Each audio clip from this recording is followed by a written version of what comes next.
안녕하세요, 여러분. 오늘은 중국에서 한국인들이 실제로 겪은 믿기 힘든 일들에 대해 이야기해 볼까 해요. 중국은 우리나라와 가까운 나라이고 많은 교류가 있는 곳이잖아요. 그래서 중국에 가본 한국인들도 많을 거예요. 근데 막상 중국에 가보면 생각했던 것과는 좀 다른 모습에 당황하게 되는 경우가 많대요. 그런 이야기들 함께 들어볼까요? 일단 중국에서 길을 걷다 보면 갑자기 낯선 사람이 다가와서 한국어로 말을 걸어올 때가 있대요. 처음에는 깜짝 놀라겠지만 이게 중국에서는 흔한 일이라고 해요. 중국인들은 한류의 영향으로 한국어에 관심이 많거든요. 그래서 길에서 한국인을 보면 반갑게 인사하는 거죠. 어떤 분은 길을 가다가 중국인 학생들에게 에워싸여 한국어로 대화를 나눴다는 재미있는 경험담도 있더라고요. 또 중국 식당에 가면 메뉴판에 한국어가 적혀 있는 경우가 많아요. 근데 그 한국어가 좀 이상한 거예요. 직역하다 보니 뜻이 안 통하는 경우가 태반이라고 해요. 어떤 메뉴는 한국 남자들이 좋아하는 매운 국수라고 쓰여 있었대요. 한국 남자라고 다 매운 걸 좋아하는 건 아닌데 말이죠. 이런 황당한 메뉴 번역을 보면 웃음이 나오면서도 한국 문화에 대한 관심이 느껴져 뭉클했다고 해요. 중국에서 택시를 타도 깜짝 놀랄 일이 많대요. 어떤 분은 택시 운전사 아저씨가 한국 드라마 주제가를 큰 소리로 따라 부르는 바람에 너무 당황했다고 해요. 중국 택시 기사들 중에는 한류 팬이 많아서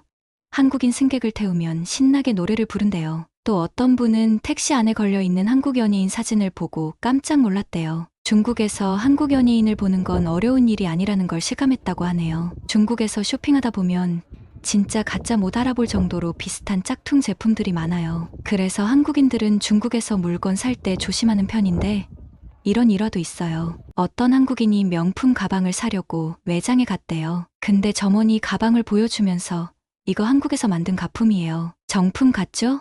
라고 말했다는 거예요. 한국인들도 중국산 가품에 속는 마당에 정작 한국에서 만든 가품은 뭔지 모르겠어요. 자, 여기까지 중국에서 한국인들이 겪은 에피소드 몇 가지를 들려드렸는데요. 이런 일들이 중국에서만 있는 건 아니에요. 한국인들이 다른 나라에 가도 비슷한 경험을 할 수 있어요. 일본에서는 한국 음식에 대한 사랑이 대단하대요. 한국인들이 일본 식당에 가면 한국 음식 메뉴를 찾아볼 수 있는데 김치찌개나 비빔밥 같은 음식들이 인기라고 해요. 한국 음식을 좋아하는 일본인들을 보면서 뿌듯함을 느낀다는 한국인들이 많대요. 태국에서는 한국 화장품이 인기가 많아요. 태국 화장품 가게에 가면 한글로 된 제품 설명서를 볼 수 있대요. 어떤 한국인은 태국 여행 중에 길에서 화장품 가게 직원에게 붙잡혔는데 알고 보니 한국 화장품을 사용해 보라고 권유하는 거였대요. 한국 화장품의 인기에 새삼 놀랐다고 하네요. 베트남에서도 한국 문화가 인기예요. 베트남 노래방에 가면 한국 노래가 많이 있대요. 심지어 베트남 친구들이랑 노래방에 갔는데 베트남 친구들이 한국 노래를 더 잘 부르는 거예요. 한국 가요를 열심히 연습했다면서 한국어로 노래를 불러주는데 그 발음이 완벽해서 깜짝 놀랐다고 해요. 이처럼 해외에서 한국 문화를 접하는 건 한국인으로서 자부심을 느끼게 해주는 경험이에요. 우리 문화를 사랑해주는 외국인들을 보면 뿌듯하잖아요. 근데 이런 경험들이 때로는 감동으로 다가오기도 해요. 중국에서 한국어를 가르치는 교포 선생님의 이야기를 들어볼게요. 그 선생님은 중국 학생들에게 한국어를 가르치면서 학생들이 한국 문화에 푹 빠지는 모습을 봤대요. 어떤 학생은 한국 드라마를 보고 감동받아서 한국어를 배우기 시작했대요. 또 어떤 학생은 한국 음식을 너무 좋아해서 직접 김치를 담그기도 했죠. 그 선생님은 자기가 가르치는 한국어가 학생들에게 꿈과 희망이 된다는 걸 느꼈대요. 한국 문화를 알리는 자신의 역할이 정말 소중하고 보람 있는 일이라고 느꼈답니다. 이제 중국의 길거리 음식에 관한 이야기를 해볼까요? 중국의 길거리 음식은 다양하고 독특해서 한국인들에게는 신기한 경험이 될 수 있어요. 어떤 한국인은 중국 길거리에서 꼬치구이를 사 먹었다가 깜짝 놀랐대요. 그 꼬치에는 양고기,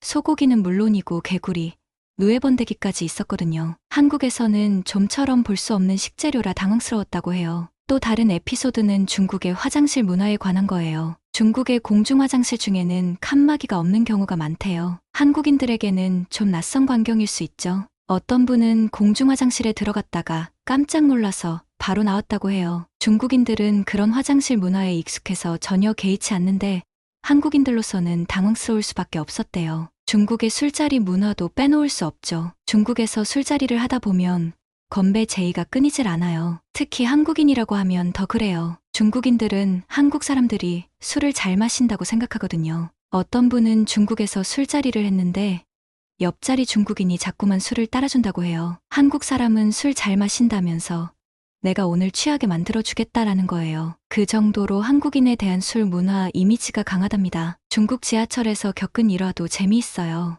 어떤 분은 지하철에서 한국어로 친구와 대화를 나누고 있었대요. 그랬더니 맞은편에 앉은 중국인 할머니가 한국 사람이지?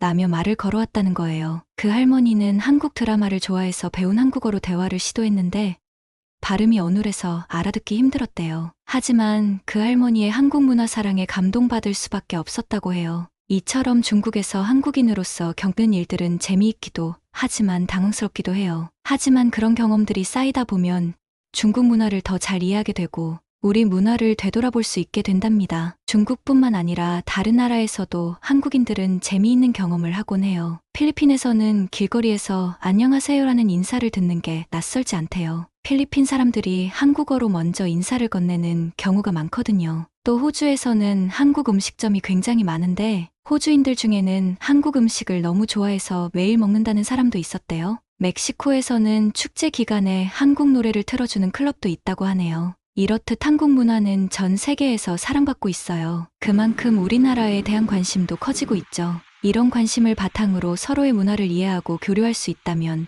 참 좋겠어요. 그런데 문화 교류가 항상 좋은 방향으로만 흘러가는 건 아니에요. 문화 차이로 인한 오해나 갈등도 생길 수 있거든요. 중요한 건 그런 순간에도 열린 자세로 소통하려 노력하는 거예요. 한 번은 중국의 한 마을에서 한국식 김장 문화를 전파하는 행사가 열렸대요. 근데 마을 주민들이 김장 냄새를 너무 싫어해서 행사가 중단될 뻔했다고 해요. 그때 한국인 주최 측이 주민들을 일일이 찾아다니며 김장 문화를 설명하고 이해를 구했대요. 그 결과 주민들도 김장의 의미를 알게 되었고 나중에는 함께 김장을 담그는 화합의 장이 되었답니다. 이런 점을 볼 때 우리가 먼저 그들의 문화를 존중하고 이해하려 노력하는 자세가 필요해요. 상대방을 인정하고 포용할 때 진정한 문화 교류가 이뤄질 수 있을 거예요. 우리나라의 문화가 외국에서 사랑받는 이유는 뭘까요? 아마도 한국 문화 특유의 정과 흥이 사람들의 마음을 움직이는 게 아닐까 싶어요. K-팝이나 K-드라마에는 한국인들의 열정과 끼가 고스란히 담겨 있잖아요. 또 한국 음식에는 정성과 맛이 가득하고요.